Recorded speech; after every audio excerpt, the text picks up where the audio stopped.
손흥민 머리 감싸주며 빠져나간 입스위치전, 토트넘 정감독 경질 시점과 흡사해진 승점. 토트넘 호스퍼가 굴욕적인 패배를 당했다.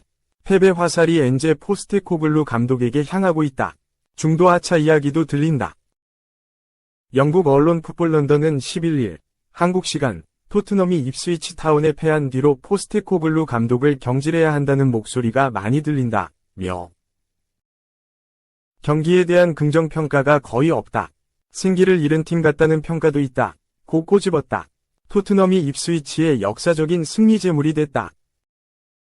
당일 오전 홈구장인 토트넘 호스퍼 스타디움에서 끝난 2024에서 25시즌 잉글랜드 프리미어리그 입스위치와 11라운드에서 1에서 2로 졌다. 전반에 먼저 2골을 허용한 토트넘은 후반 들어 1골을 만회했으나 끝내 격차를 좁히지 못했다. 손흥민은 2달 만에 리그에서 풀타임을 뛰었다. 부상에서 돌아온 뒤 3경기 만에 90분 출전이었다. 토트넘을 구하기 위해 부지런히 움직인 손흥민은 슈팅 4회, 키패스 2회, 패스 성공률 85%, 드리블 성공 2회 등 분전의 지표를 남겼다. 실제로도 손흥민이 득점 기회를 거의 떠먹여주다시피 했다. 손흥민의 택배 크로스를 브레넌 존슨과 티모 베르너가 놓쳤다. 존슨은 전반 3분 손흥민이 왼쪽에서 오른발로 감아 올린 크로스로 골대 앞에서 슈팅하는 기회를 잡았다. 그런데 슈팅이 골대를 살짝 벗어났다. 후반 베르너의 경우는 손흥민이 자신에게 수비를 다 쏠리게 한 뒤 내준 패스를 허공으로 날렸다. 두 장면 모두 충분히 득점할 수 있었기에 손흥민의 도움 2개가 무산된 셈이다. 결국 토트넘은 입스위치의 시즌 첫 승을 헌납했다. 올 시즌 승격한 입스위치는 경기 전까지 5무 5패로 부진했다. 승리 없이 하위권에 처져 있었는데 토트넘이 귀중한 승점 3점을 안겼다. 또 그들에게는 22년 만에 프리미어리그 승리였다. 2002년 4월 미들즈브러를 이긴 뒤로 프리미어리그를 누비는 횟수도 많지 않았다. 자연스레 최상위 리그 원정 경기에서 거둔 승리 역시 2002년 2월 에버턴전 이후 최초다. 여러 굴욕적인 기록을 쓴 포스테코글루 감독이 최대 위기를 맞았다.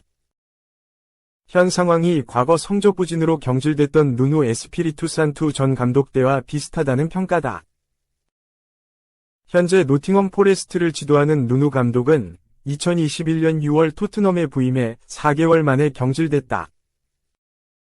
당시 누누 감독은 프리미어리그 10경기에서 승점 15점 획득에 그쳤다.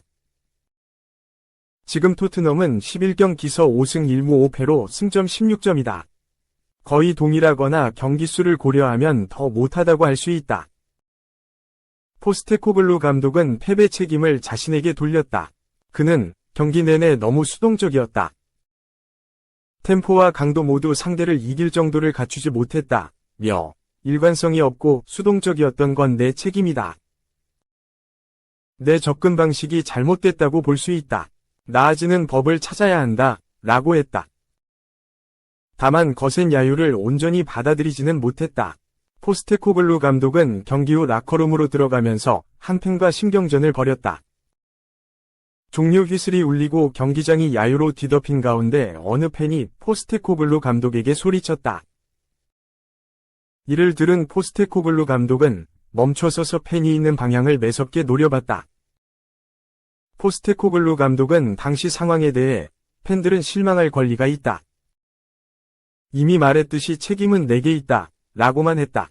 토트넘은 입스위치전 패배 속에 손흥민의 체력도 지켜주지 못했다. 포스테코글루 감독은 경기 전만 해도 소속팀은 물론 홍명보 감독이 이끄는 한국 축구대표팀에서도 손흥민을 같이 관리해야 한다고 목소리를 높였다. 부상 재발을 우려해 점진적으로 출전 시간을 늘려야 한다는 입장을 보였는데 폐색이 짙어 풀타임을 뛰게 했다. 전후반 추가 시간까지 고려하면 100분이 넘는다. A매치를 소화하기 위해 장거리 이동을 해야 하는 손흥민은 갑작스런 풀타임으로 이중고를 겪게 됐다. 2. 포스테코글루 공격 수비 균형 못 찾으면 경질. 승점 자판기 애털린 후 실망감 고조. 토트넘 뉴스를 전하는 영국 투더레인앤백은 11일 한국 시간 첼시 출신 해설가인 크레이그 벌리 53, 위 말을 인용. 포스테코글루 감독이 약점을 보완하지 못할 경우 경질될 수 있다고 경고했다.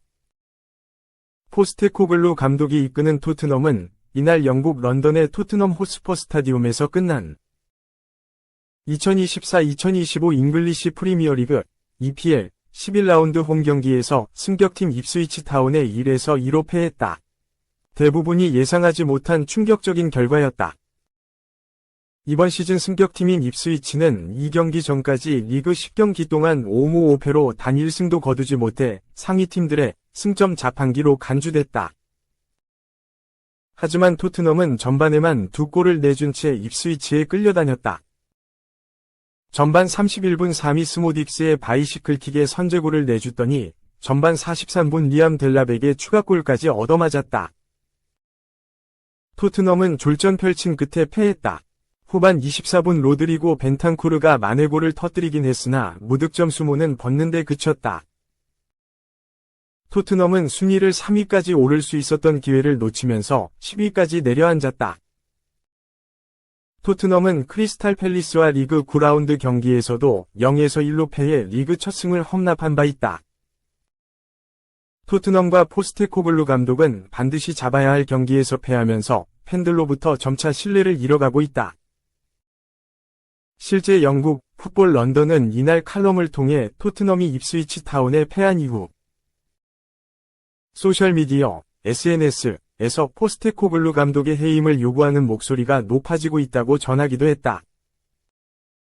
스코틀랜드 국가대표 출신인 벌리는 ESPN의 패널로 나서 토트넘에는 몇몇 스타들이 있고 멋진 축구를 할 수 있지만 여전히 이 팀에는 약한 부분이 있다고 아쉬워했다.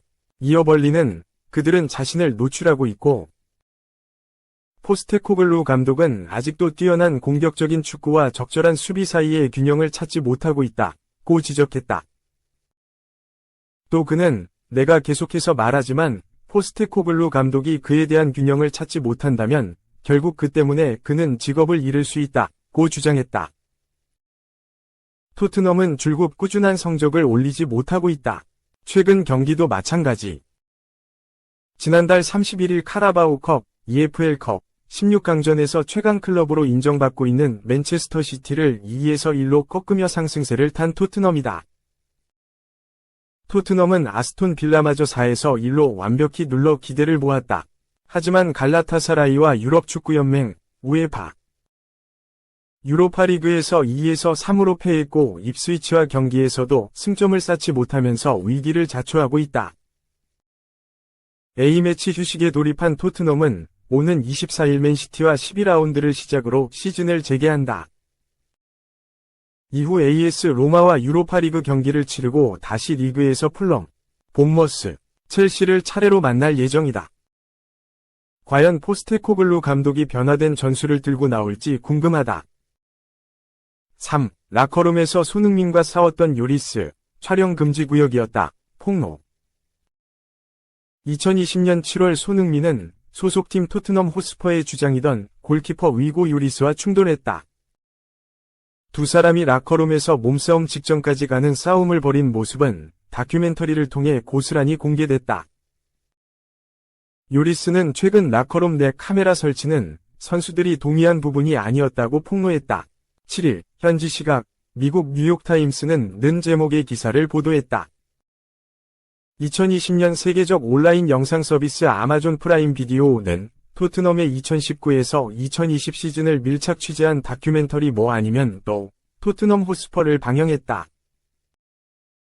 요리스는 최근 출간한 자서전 나의 토트넘을 얻다, 어닝 마이 스퍼스에서 당시 선수들의 거의 모든 생활을 기록하는 다큐멘터리 제작진으로 인해 모든 것이 힘들었다고 밝혔다. 그는 다큐멘터리 촬영은 선수단이나 감독 동의 없이 구단이 내린 결정이었다며 이로 인해 팀 일상생활에 영향을 미칠 만한 긴장감이 고조됐다고 했다. 요리스는 다큐멘터리 제작진이 식당 테이블에 작은 마이크를 설치했을 때 우리는 다른 테이블에 가서 앉았다며 항상 조심해야 했다고 했다. 훈련장 탈의실인 라커룸은 촬영을 위한 제작진의 출입이 금지된 유일한 공간이었다고 했다. 그는 우리가 자유롭게 말할 수 있는 유일한 장소는 탈의실이었다. 며 우리는 그곳이 출입 금지 구역으로 남아야 한다는 데에 동의했다. 그렇지 않으면 그들은 어디에나 마이크와 카메라를 설치했다. 고했다. 그러면서 이는 사소한 문제가 아니었다. 제약이었고 그에 따른 결과도 있었다. 고했다.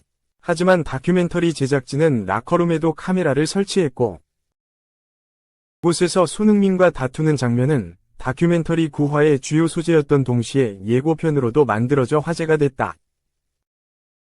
당시 상황은 이렇다. 2020년 7월 에버턴과의 홈경기 전반전이 끝나고 손흥민과 요리스가 언쟁을 벌이는 장면이 중계화면에 잡혔다. 자칫 불화설로 번질 수 있던 이 장면은 경기가 끝난 뒤 두 선수가 웃으며 승리를 자축하면서 일단락되는 듯했다. 하지만 이후 다큐멘터리에서 두 사람이 라커룸에서 충돌하는 장면이 공개됐다.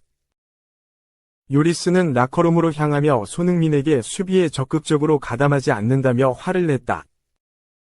그러자 손흥민은 뭐가 문제냐?